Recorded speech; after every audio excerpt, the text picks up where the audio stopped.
Hello everyone, this is Kathy Gupta and you're watching my channel Vocabulators. Today I'll tell you about 10 different fighting terms. Because fighting is always not dishum dishum. It can be at mental level, it can be between two people, it can be among many people, it can be between two nations or many nations, it can be at domestic level, or even when you are in competition, you are said to be in some sort of fighting. So let us proceed without causing any further delay. Just a request, be with me till the end of this video. So number one, we have the word quarrel.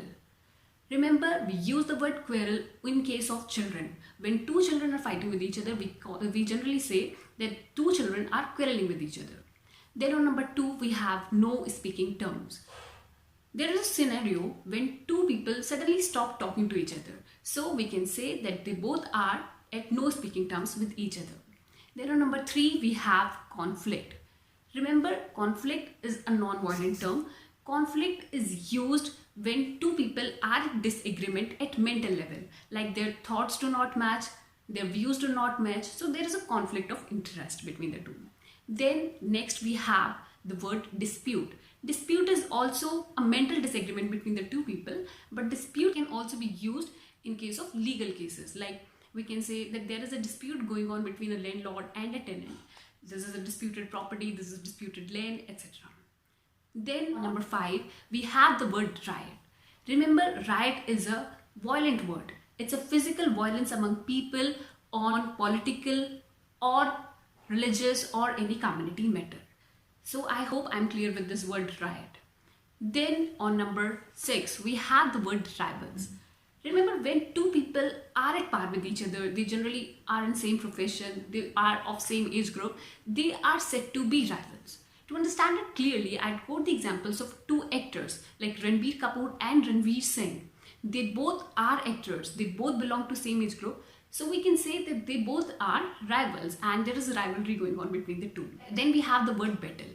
We use the word battle when there is disagreement between two states or cities. To understand it clearly, I quote the example like we had the battle between Karnataka and Andhra Pradesh on the issue of Kaveri river water. Next, we have the word war.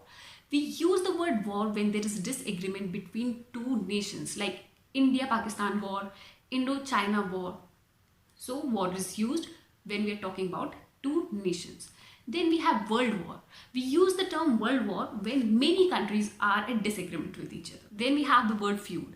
Feud is used to denote domestic disputes. Domestic disputes, disputes which are going on within a house. So we can use the word feud. So let us summarize everything we have learned so far. On number one, quarrel. Quarrel is used in case of children. There are no speaking terms when two people are not talking to each other. Then third, conflict, when there is a conflict of interest, mental disagreement. Then fourth, dispute, again mental disagreement, but it is also used in legal terms. Then we have rival when two people are competing with each other. Then riots, when there is a disagreement, violence disagreement on political or religious or community matters. Then battle between two states or cities. Then war between two nations, world war between many nations, feud and domestic dispute. So I hope I'm clear with everything. Still you have any suggestions or queries, you can put them in comment section. And one more thing I would like you guys to do, you have to make sentences out of these words and put them in comment section. So with this I conclude today's video. Hope it was informative and likable by you all. If yes, then do give it a thumbs up and share the video as much as you can. And subscribe to my channel if you have yet not done so. Meet you next time. Till then, bye-bye.